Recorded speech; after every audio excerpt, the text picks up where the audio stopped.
Why I should read Bible regularly? ஏன் நான் வேதாகமத்தை தொடர்ச்சியாக அல்லது தவறாமல் படிக்க வேண்டும்? அ நம்ம சின்ன வயசுலேருந்து நெறைய தடவ நம்ம கேட்குற காரியங்கள் நம்மளோட பெற்றோர்களா இருக்கலாம், அல்லது சபையில சொல்லியிருக்கலாம். டெய்லி நீங்க பைபிள் வாசித்தியா? பைபிள படிச்சியா? இன்னைக்கு பைபிள படிச்சா தான் உனக்கு வந்து சாப்பாடு தருவோம். அப்படின்னு சொல்ற காலங்கள்லாம் நம்ம கடந்து வந்திருப்போம். நெறைய நேரம் அ நமக்கு அது ஒரு இதா இருக்கும். என்னடா இவங்க இப்படிப்பா சொல்லிட்டே இருக்கிறாங்க. கொஞ்ச நேரம் கூட ஃப்ரீயா விட மாட்டேங்கிறாங்களே. டைம் கிடைக்கும்போதெல்லாம் பைபிள வாசின்னு சொல்றாங்க. எதனால நம்ம வேதத்தை வாசிக்கணும்னு சொல்லிட்டு, இன்னைக்கு ஒரு 3 பாயிண்ட் மட்டும் நெறைய காரியங்கள் இருக்கு, நெறைய காரணங்கள் இருக்கு.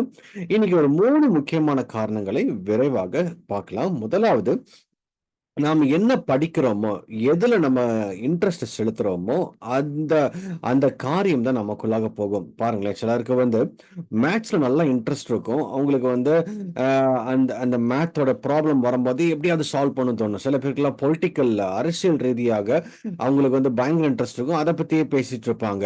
அப்போ அதே போல இப்ப சிலர்லாம் பார்த்தீங்கன்னா, இந்த நியூஸ் பேப்பர் அப்ப அவங்க வந்து அந்த அந்த நியூஸ் ஃபீட்ஸ வாசிக்கும்பொழுது அவங்களுக்கு ஒரு பயங்கர அவங்களுக்குள்ள நாலேட்ஜோ அல்லது அந்த உலக பிரகாரமான காரியங்கள் நெறைய இம்பாக்ட் ஆயிட்டு இருக்கும். அவங்களுக்குள்ள ஒரு இம்பாக்ட் ஆகும்.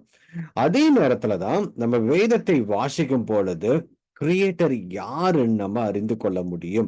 வேதத்தை வாசிக்கிறது வந்து நெறைய பேர் வந்து எனக்கு என்ன நன்மை கிடைக்கும்? அது எல்லாமே செகண்டரி. எனக்கு என்ன காரியங்கள் கிடைக்கும்?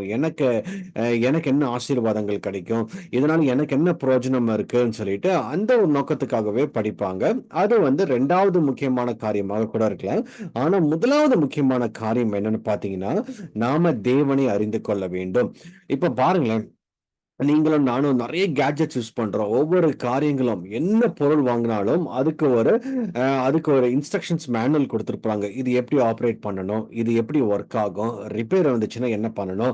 ஆன் ஆகாட்டி என்ன செய்யணும்னு சொல்லிட்டு, அங்க வந்து ஒரு செட் ஆஃப் ரூல்ஸ் குடுத்திருப்பாங்க. அது யாரு குடுத்திருப்பாங்கன்னு, யார் பிரிப்பேர் பண்ணியிருப்பாங்கன்னு, யாரை அதை உருவாக்குனாங்களோ, எந்த கம்பெனி அத கிரியேட் பண்ணுச்சோ, அவங்க தான் அத கிரியேட் பண்ணுவாங்க. அது வந்து எல்லா ப்ராடக்ட்ஸ்லயும் நீங்க பார்க்க முடியும்.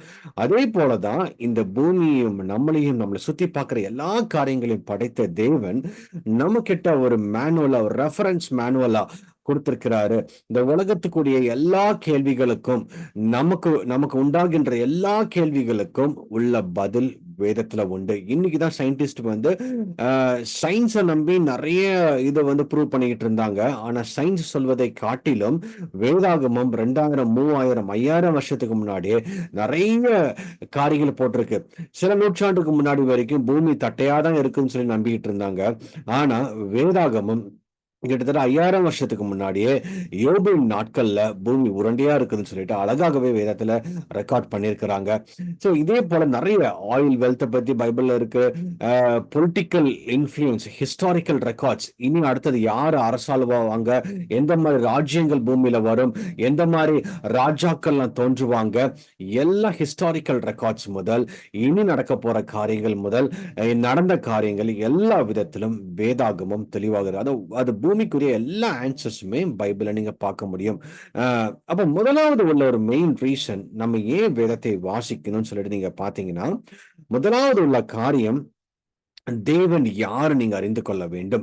வேதத்துல ஒவ்வொரு வசனமும் Jesus is in every book of the Bible. நீங்க எந்த பக்கத்த நீங்க திருப்பினாலும் இயேசுவை நீங்க பார்க்க முடியும். இயேசுவை அறிந்து கொள்ள வேண்டும். நீங்க எத வாசிக்கிறீங்களோ அந்த ஒரு இம்பாக்ட் தான் வரும். அப்போ நீங்க வேதத்தை வாசிக்கும் பொழுது காட்ஸ் உடைய குவாலிட்டிஸ் அதுல போட்டிருக்கும். காட்ஸ் உடைய தேவனுடைய தன்மைகள், அவர் செய்த காரியங்கள், மகத்துவங்கள், மாட்சிமைகள், அவருடைய வல்லமைகள், அவருடைய அவருடைய அதிகாரம், அவருடைய கிரியேட்டிவிட்டி பவர், இது எல்லாமே பைபிள்ல நீங்க பார்க்க முடியும். அவருடைய கேரக்டர்ஸ பார்க்க முடியும். அவருடைய அவருடைய லவ், அவருடைய அவருடைய பவர் எல்லா விதத்திலும் நீங்க வந்து வேதத்துல நீங்க அறிந்து கொள்ள முடியும். அத அறிய அது உங்களை இம்பாக்ட் பண்ண ஆரம்பிச்சிடும். அன்சேஞ்சிங் கேரக்டர், மாறாதவராக இருக்கிறார். அந்த ஒரு கேரக்டர் உங்களுக்குள்ளாக வர ஆரம்பிச்சிடும். அவருடைய ஃபெய்த்ஃபுல்னஸ் உங்களுக்குள்ள வர ஆரம்பிச்சிடும். அவருடைய கிரேஷியஸ், அவருடைய மர்சி அதெல்லாமே உங்களுக்கு உங்களுக்குள்ள வர ஆரம்பிச்சிடும். அவரோட லவ்விங் கைண்ட்னஸ் உங்களுக்குள்ள வர ஆரம்பிச்சிடும். இதெல்லாமே மனுஷனால உண்டாக்க முடியாது. நீங்க எங்கதான் ஸ்கூல்ல போய் படிச்சாலும், எங்கதான் நீங்க வந்து ப்ரொடியூஸ் பண்ண முடியாது. It's all can be inherited from God. அது எப்படி, அதுக்குள்ள ஒரு மேனுவல் தான் நமக்கு பைபிளாக ஆண்டவர் கொடுத்திருக்கிறார். அப்ப வேதத்தை வாசிக்கும் பொழுது காட்ஸோட கேரக்டர் நம்மளை இம்பாக்ட் பண்ணும். காட்ஸோடைய ஹோலினஸ், அவருடைய ரைச்சியஸ்னஸ், அவருடைய அவருடைய லவ்விங் கைண்ட்னஸ், அவர் செய்த காரியங்கள், மற்றவங்களுக்கு இறக்கம் காமிக்கிறது, அது எல்லாமே நமக்குள்ளாக அது இம்பாக்ட் பண்ண ஆரம்பிக்கும். That is the main thing. The more you know God, the more it impacts you. அதுதான் பைபிள். ஓகேங்களா? அப்போ ஆண்டவர் அறிந்து கொள்வதற்கான த ஃபர்ஸ்ட் வே ஆண்டவர் நமக்கு கொடுத்திருக்கிறது வந்து எல்லாரு கையிலையும் ஒரு வேத புஸ்தகத்தை ஆண்டவர் நமக்கு கொடுத்திருக்கிறார். ரெண்டாவது பாத்தீங்கன்னா, எதுக்கு வேதாகமம்னா, நான் மாறுவதற்காக. 2 தீமோத்தேயு 3ஆம் அதிகாரம் 16ல இருந்து 17 நீங்க பாத்தீங்கன்னா, வேத வாக்கியங்கள் எல்லாம் தேவ ஆவியினால் அருளப்பட்டிருக்கிறது. நீங்க வேதத்துல ஜெனிசிஸ் 1:1 இருந்து ரெவலேஷன் கடைசி வரைக்கும் நீங்க வாசித்து பார்க்கும்போது எல்லா வாக்கியங்களும், வேத வாக்கியங்கள் எல்லாமே பரிசுத்த ஆவியானவர்னால கொடுக்கப்பட்டது. ஓகேங்களா? 40 டிஃப்ரெண்ட் ஆத்தர்ஸ் கிட்டத்தட்ட கிட்டத்தட்ட ஒரு 4000 இயர்ஸ் ஆஃப் டைம்லைன் இருந்த 40 டிஃப்ரெண்ட் ஆத்தர்ஸ் எல்லார்கிட்டையும் ஒரே மாதிரி தான் ஆவியானவர் பேசியிருக்கிறாரு. அதுல எந்த ஒரு மாற்று கருத்துமே இல்லாமல் அதன் காலங்களில் அவர் வெளிப்பட்ட முறையை அது தொகுப்பாக நமக்கு வேதாகமத்தை ஆண்டவர் நமக்கு கொடுத்திருக்கிறார். இது எதற்கென்றால், முதலாவது ஆவியானவர் நமக்கு கொடுக்கப்பட்ட ஒரு மிகப்பெரிய கிஃப்ட், நம்பர் 1. ரெண்டாவது, இதன் மூலமாக எனக்கு என்ன பெனிஃபிட் ஆகும்னு பாத்தீங்கன்னா, தேவனுடைய மனுஷன் தேறினவனாகவும், ஃபர்ஸ்ட் வந்து he has to grow. ஓகேங்களா? he has to be profitable. he has to be அதாவது அவனுக்குள்ளாக இருக்கிற உலக பிரகாரமான கேரக்டர்ஸ் எல்லாம் அழியணும், உலக பிரகாரமான பாவங்கள் அழியணும். he has to grow in Christ. தேறினவனாகணும், எந்த நற்கிரியை செய்ய தகுதியுள்ளவனாகவும், நல்ல கிரியைகள், ஓகேங்களா, நன்மையான காரியங்கள் செய்கிறதுக்கான அவனை மாற்றக்கூடிய தன்மை படைத்தது. ஓகேங்களா? ஒருத்தன் எவ்வளோ ஒரு கெட்ட மனுஷனாக இருந்தாலும், அவனுக்குள்ள எவ்வளவு பாவங்கள் ஒளிந்திருந்தாலும், அவனை வெளிச்சத்துக்கு நேராக, இருளிலிருந்து ஒரு பெரிய வெளிச்சத்துக்கு நேராக நம்மளை கொண்டு செல்வது இந்த வேதாகமம். ஏன்னா அது பரிசுத்த ஆவியானவரால் அருளப்பட்ட ஒரு நல்ல ஒரு பொக்கிஷம், நமக்கு கொடுக்கப்பட்ட கிருபை. இருக்கும்படியாக அவைகள் உபதேசத்துக்கும், நமக்கு டீச் பண்றதுக்காக, நம்மளை போதிக்கிறதுக்காக, உபதேசத்துக்கும், கடிந்து கொள்வதற்கும். சில நேரத்தில் நம்ம தப்பு பண்ணியிருப்போம், அது ஒரு மிரர் மாதிரி. ஓகேங்களா? தப்பு பண்ணும்போது நம்ம கிட்ட நல்லா பேசணும், இதை நீ மாறணும், இந்த காரியங்கள் நீ செய்யக்கூடாது, இதை நீ விட்டு விடணும் அப்படின்னு சொல்லிட்டு கடிந்து கொள்வதிலும், சீர்திருத்தல், என்னை சேஞ்ச் பண்றதுக்காக, எங்கெங்கெல்லாம் கெட்ட விஷயத்துல மாட்டிக்கொள்றேனோ அது ஒரு எச்சரிப்பின் சத்தத்தோட கூட ஆண்டவர் பேசுவார். சில நேரத்தில் ஒரு எச்சரிப்பும் கொடுப்பார். ஓகேங்களா? அதான் கடிந்து கொள்ளுதல், சீர்திருத்துதல். அப்புறம் நீதியை படிப்பித்தலும். நம்மளுடைய நீதி வந்து அது ஒரு 0% தான். நம்ம பலத்தால செய்கின்ற நீதி. அப்போ தேவனுடைய நீதி என்னென்று வேதத்தை வாசிக்கும் பொழுது மட்டும்தான் அறிந்து கொள்ள முடியும். அப்ப தேவ நீதி அறிந்து கொள்ளணும், நான் ஒழுங்காக மாறணும், நான் பலப்படுத்தணும், நான் தப்பு பண்ணும்போது எனக்கு எச்சரிப்பின் சத்தம் எனக்கு கேட்கணும், நான் வந்து ஒழுங்காக வாழணும்னா வேதம் எனக்கு ரொம்ப முக்கியமாக இருக்குது. தேவனுடைய வார்த்தையாக இருக்கிறது. அது எல்லாமே நமக்கு பிரயோஜனமாகிறதுக்காக தான் ஆண்டவர் நமக்கு கொடுத்திருக்கிறார். நம்ம சேஞ்ச் ஆகணும், ஆண்டவரை அறிந்து கொள்ள வேண்டும். முதலாவது ஆண்டவரை அறிந்து கொள்வதற்கான ஒரு வாய்ப்பு இந்த வேதத்தின் மூலமாக. ஏன்னா காட்ஸ் வேர்ட் அது ஒரு ஸ்கிரிப்சராக இருந்தாலும் அது தேவனால் உரைக்கப்பட்டது, அது தேவனுடைய வார்த்தையாக இருக்கிறது. அந்த வார்த்தை தான் இயேசு கிறிஸ்து. ஓகேங்களா?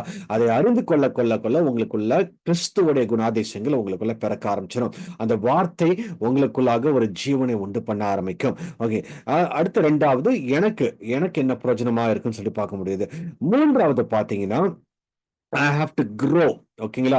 இந்த பூமியில பாத்தீங்கன்னா, சிலர்லாம் பாத்தீங்கன்னா ஒரு 30 வருஷத்துல எப்படி இருந்தாங்களோ அதே மாதிரிதான் இருந்துட்டே இருப்பாங்க. அவங்களோட வாழ்க்கையில ஒரு பெரிய முன்னேற்றம் இருக்காது. மேபி அவங்க பிசிக்கலாக growth இருந்திருக்கும், மெட்டீரியலிஸ்டிக் growth இருந்திருக்கும், but there is not growth in Christ. கிறிஸ்துவுக்குள்ளாக வளர வேண்டும். there should be a maturity in Christ. ஒவ்வொரு நாட்களிலும், ஒவ்வொரு நாளும் நம்ம எப்படி சரீரம் வளருதோ, நம்மளுடைய அறிவு எப்படி வளருதோ, அல்லது நம்மளுடைய சொத்து சம்பாத்தியங்கள் எல்லாம் பெருகுதோ, அதே போல நீங்களும் நானும் கிறிஸ்துவுக்குள்ளாக வளர வேண்டும். அதுதான் ஆண்டவருடைய நோக்கம். இந்த பூமியில மட்டும் பெருகிறதுக்கான ஒரு காரியம் ஆண்டவர் நமக்கு கொடுக்கல. நம்ம உள்ளால மனுஷன் நாளுக்கு நாள் தேவனுக்குள்ளாக பலப்பட வேண்டும். நாளுக்கு நாள் ஏதாவது மாசத்துக்கு மாசம் இல்ல, வருஷத்துக்கு ஒரு தடவை கிடையாது. தினமும் நீங்க பலப்பட வேண்டிய ஒரு வாய்ப்பு தான் நமக்கு ஒரு ஆகாரமாக காணப்பட்டு கொண்டிருக்கிறது. பழைய ஏற்பாட்டு காலத்துல வனாந்தரத்துல இருந்தாங்க. சரிங்களா? வனாந்தரத்துல அவங்களுக்கு ஆகாரம் இல்ல. அவங்களுக்கு யாருமே கிட்சன்லாம் அப்ப கிடையாது. வனாந்தரத்துல ஃபார் 40 அ இயர்ஸ் அவங்க எ எகிப்திலிருந்து கானானுக்கு வரும்பொழுது, அவங்களுக்கு வானத்திலிருந்து ஒரு மன்னா ஆண்டவர் குடுத்தாரு. தினமும் சாப்பிடும்படியாக. அது தினமும் அவங்க ஃப்ரெஷ்ஷா எடுத்துக்கணும். அவங்கள நாளைக்கு நான் சேர்த்து வச்சுப்பேன். அ ஒரு 10 நாளைக்கு நான் சேர்த்து வச்சுக்கலாம். ஃப்ரிட்ஜ்ல வச்சுக்கலாம்னா, அது கெட்டு போயிரும். என்னதான் அவங்க சேவ் பண்ணி வச்சாலும் செத்து போயிடும். சோ தினமும் they have to gather and they have to use it, eat it. ஓகேங்களா? அப்போ அதே போலதான் அந்த வானத்திலிருந்து வந்த மன்னா, கிறிஸ்துவாகிய மன்னா நமக்குள்ளாக வார்த்தையாக வந்திருக்கிறார். அந்த வார்த்தை, நீங்க வார்த்தையை அதிகமாக நீங்க தியானிக்கும் பொழுது உங்களுக்குள்ளாக இந்த ஜீவன் உண்டாகும். ஓகேங்களா? நான் நாளைக்கே சேர்த்து இன்னைக்கே படிச்சுட்டேன், அதனால நாளைக்கு ஃப்ரீயா இருக்கலாம் முடியாது. ஓகேங்களா? ஐயோ நேத்திக்கு நான் நேத்திக்கு என்னால முடியாது, இன்னைக்கு நான் எக்ஸ்ட்ரா பண்ண தினமும் நம்ம ஆண்டவருடைய சன்னிதானத்துல காத்திருக்க வேண்டும். தேவனுடைய வார்த்தையை நம்ம தியானிக்க வேண்டும். அது தியானிக்கும் பொழுதுதான் எனக்குள்ளாக நான் கிறிஸ்துவுக்குள்ளாக வளர்கின்ற ஒரு வாய்ப்பு எனக்கு கிடைக்கும். கிறிஸ்துவை போல மாற முடியும். த ஃபைனல் அட்டைன்மெண்ட் எங்க போய் அட்டைன் பண்ண முடியும்னா, we as a body of Christ will become a bride for Christ. கிறிஸ்துவின் மணவாட்டிகளாக நம்ம மாற ஆரம்பிச்சிடும். இப்போ அவர் தலையாக இருக்கிறாரு, நம்ம சரீரமாக இருக்கிறோம். there would be a time comes, அந்த தலையும் சரீரம் சேரும். அதான் ரகசிய வருகை, சபை எடுத்துக்கொள்ளப்படும். அப்போ மணவாளன் இயேசு கிறிஸ்து அவர்தான் தலைவராக இருக்கிறார், தலையாக இருக்கிறார். அவர் வரும் பொழுது சரீரம், அதாவது நம்ம தான் அந்த சரீரமா இருக்கிறோம், இது மணவாட்டியாக இருக்கும். இந்த மணவாட்டியாகிய சபையை ஆண்டவர் தன்னுடைய வார்த்தையின் மூலமாக ஆதாயப்படுத்தி கொண்டிருக்கிறார். முதலாவது நம்ம எதுக்கு படிக்கணும்னா, இயேசுவை அறிந்து கொள்ள வேண்டும். இயேசுடைய குணாதிசயங்கள் உங்களுக்குள்ளாக இம்பாக்ட் பண்ணணும். அவர் யார், அவருடைய மகத்துவங்கள் என்ன, அவருடைய அன்பு என்ன, அவருடைய mercy என்ன, அவருடைய கிரேஸ் என்ன, அவருடைய பிளான்ஸ் என்ன, அவருடைய திட்டங்கள் என்ன, எல்லாமே அதில் அறிந்து கொள்ள முடியும். ரெண்டாவது, நம்மளை மாற்றுவதற்காக எதெல்லாம் விட்டு விடணுமோ அதெல்லாம் விட்டு விடுறதுக்காக, எதெல்லாம் தேவையில்லாத காரியங்கள் அது எல்லாவற்றையும் லீவ் பண்றதுக்காக ஆண்டவர் நமக்கு வேதத்தை கொடுத்திருக்கார். நான் சேஞ்ச் ஆகணும். மூன்றாவது, என் உள்ளால இருக்கிற மனுஷன் பலப்படணும். கிறிஸ்துவுக்குள்ளாக அவருடைய வருகையில நீங்க பங்கேற்கணும்னா ஒவ்வொரு நாளும் நம்ம பலப்பட்டிருக்கணும், மனவாட்டிகளாக மாறி இருக்கணும். அப்பந்தான் அவரோட வருகையில நீங்களும் நானும் எடுத்துக்கொள்ளப்படுவோம். கர்த்தர் தாமே உங்களை ஆசீர்வதிப்பார்.